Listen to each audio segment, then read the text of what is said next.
where all of the zooxanthellae are in this coral.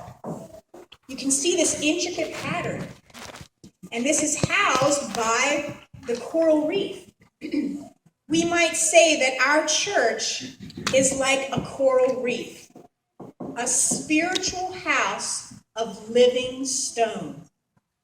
We are each nurtured by this community. You could say we are an ecosystem of faith. We help to build God's kingdom that welcomes all people. Seeing these images of coral reefs brings to mind Jesus' metaphor of the dwelling place in God. Kids, here comes. In my Father's house, there are many rooms. Yeah, here we go.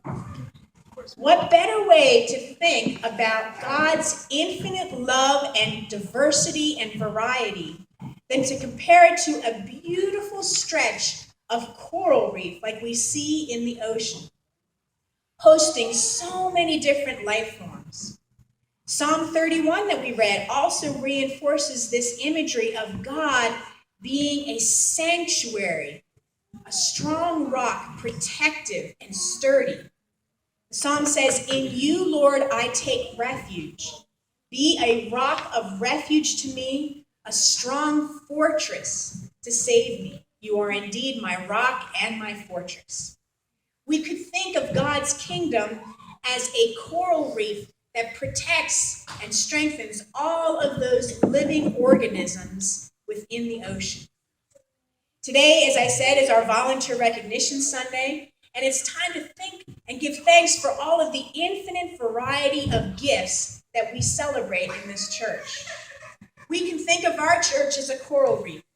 We have so many different individuals and families in our ecosystem of faith. Each of you has something to contribute to our coral reef, and as a spiritual house of living stone, you are nurtured by this community. But like coral reefs in the oceans, church ecosystems are sensitive to systemic and environmental conditions around them. Time magazine recently featured an article about a global effort to photo document the coral reefs and study them using state-of-the-art technology. And what they found is that coral reefs are suffering from destruction and a process called bleaching, where the zooxanthellae die and the coral loses its color. The Time article listed overfishing, coastal overpollution and development, global warming, and ocean acidification as having a detrimental effect on the coral reefs. 75% of the reefs around the world are threatened. And in some locations where coral reefs covered 80% of an area, it's down to 13% just over the last 25 years. A parallel can be seen in our churches across this country as well. The ecosystems of faith that used to thrive in our societies are now finding the conditions around us to be increasingly hostile to life in the church. Our society has become more secularized, which means that it has less respect for the sacred. And it's more fascinated with the wonders of technology than with the mysteries of faith. There's also competition for parishioners' time. We're being overfished, so to speak. Our jobs require us to work sometimes on Sundays, and sometimes our work makes us so exhausted we can't even drag ourselves out of bed on Sunday mornings. And then we have children's sports teams that schedule practices and games on Sunday mornings where that didn't used to be. There's also the pollution, so to speak, of Sabbath time by commerce. Sunday is a prime shopping day now. How many of you remember the old blue laws where nothing was open on a Sunday, right? And you spent the day going to church and visiting family. Well, now it's a prime shopping day. And there are probably more people in stores than there are in churches on Sunday mornings, don't you think? Plus, there's the 24-hour-a-day, 7-day-a-week availability of shopping online and social media. And it's more comfortable for people to stay at home and do their Snapchat and Facebook and Twitter and texting than it is to gather in a church where you have to see people face to face. Then there's another environmental condition called the nuns. Now, I don't mean the Catholic nuns, I mean N-O-N-E-S, the nuns, people who indicate on surveys that they have no religious affiliation, the nuns. Churches are perceived by these people as being irrelevant. And we're in a phase now where 2 and 3 generations have never stepped foot inside of a house of worship outside of weddings and funerals. And even in those cases, a lot of times funerals take place in funeral homes and weddings are taking place in outdoor settings or in other secular places. What many people don't realize, however, is just how valuable the church is to society. The same way that a lot of people don't recognize how valuable coral reefs are to our human society. They contribute to our food supply, they contribute to our economies. We even get some of our medicines from coral reefs. Similarly, the church throughout history to the present day is responsible for so much good in our societies that people just take for granted. For example, charity towards widows and orphans and hospitals, public health and education, the abolition of slavery, the civil rights movement, not to mention the raising of children with strong moral and ethical values, all have their origins in the church and houses of worship. And they have had a profound impact on human society over the centuries. Today, many churches contribute so much to their communities and society by addressing issues of poverty and assisting the poor, responding to natural disasters, providing relief to refugees, advocating for society's most vulnerable citizens, providing counseling and spiritual direction, distributing food and clothing, and providing leadership and resources for justice issues. Not to mention some of the greatest leaders lifting up and inspiring humanity's highest ideals. These people have all come from churches. The article noted that public attention to coral reefs has suffered because not many people have seen them with their own eyes. Very few people have ever swam amid a coral reef. And there hasn't been much photo documentation of these fragile ecosystems. That's one of the reasons these new cameras and new studies are so important. You know, the Google Earth pictures that show us the surface of the earth on the land? Well, now they're doing that with the oceans. And the people who study coral reefs know one important thing. People will not save what they do not love. And they want people to fall in love with coral reefs so that as a human species, we will do everything we can to preserve what is left. Churches have suffered the same problem. Very few people in our society come into our churches and swim in our coral reefs, so to speak. That's why it's so important to tell people what goes on in our churches, what great work we do to serve our communities and the global society.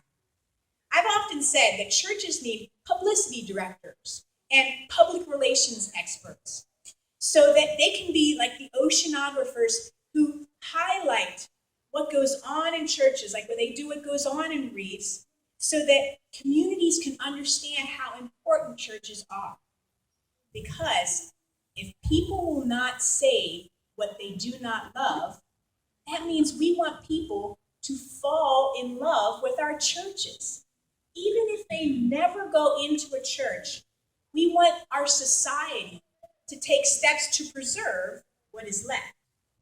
That's why we put so much effort to putting out a good newsletter and sending photographs to the local papers.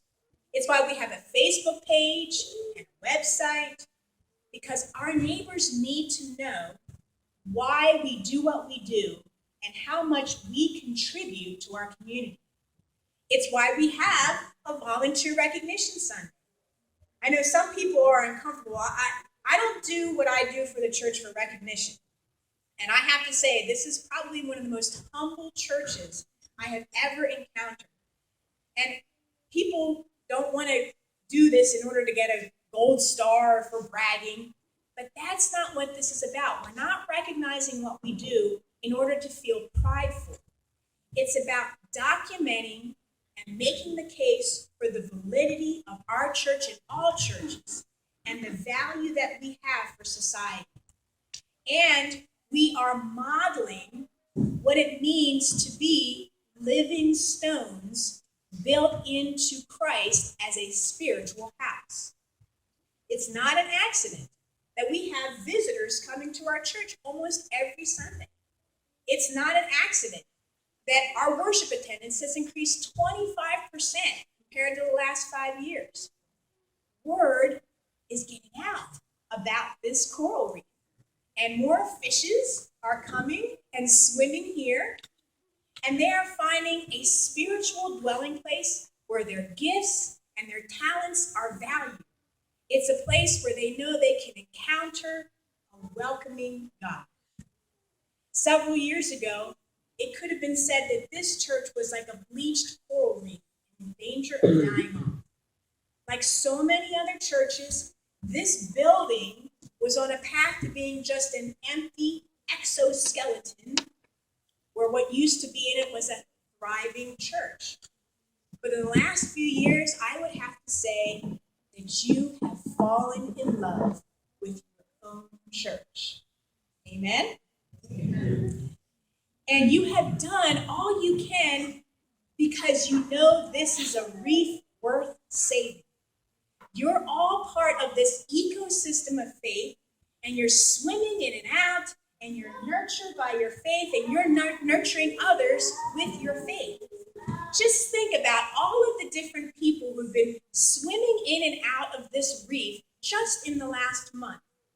Our youth led services for Holy Week, and they were here 4 days in a row: Monday, Thursday, Good Friday, Saturday Vigil, Easter Sunday. And they learned about the liturgies of those sacred days. And then the next week, they led the Holy Humor service. Talk about a school of colorful fishes, huh? And then we had countless people swimming here with our Rich Huff fundraiser, bidding on items, enjoying delicious chicken barbecue, and helping us raise over $5,000 that will go back to helping children and families in our community. Then we had about 100 women here for our Daughters Banquet, and we had our Women of Faith service last week. And on Wednesday, our monthly Oaks group met. And every month, their numbers increase because there are no other senior centers in our immediate area. There's no reef for the fishes to swim to, and now we have the reef of our Oaks Senior Center. And it's a place for them to gather and play bingo and eat a nutritious meal and learn from a presenter. That's all just in 1 month at this church. What a thriving, bustling coral reef we are. And that's the way churches should be. Like a house with many rooms, welcoming all people in a symbiotic relationship of mutual care and service. And like a coral reef, our church contributes so much to our community.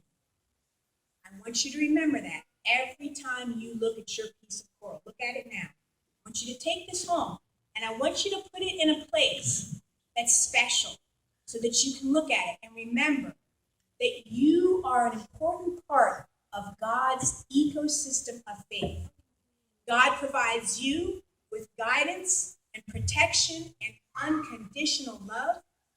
You help to build the coral reef by adding yourself as a living stone. You are a living stone, and it doesn't matter what your income level is, what color your fins are. It doesn't matter what gender you love, what age you are, what accomplishments you've achieved, or what mistakes you've made. You are precious and chosen in God's sight. Like living stones, let yourselves be built into a spiritual dwelling house that is God's kingdom. Amen? Amen.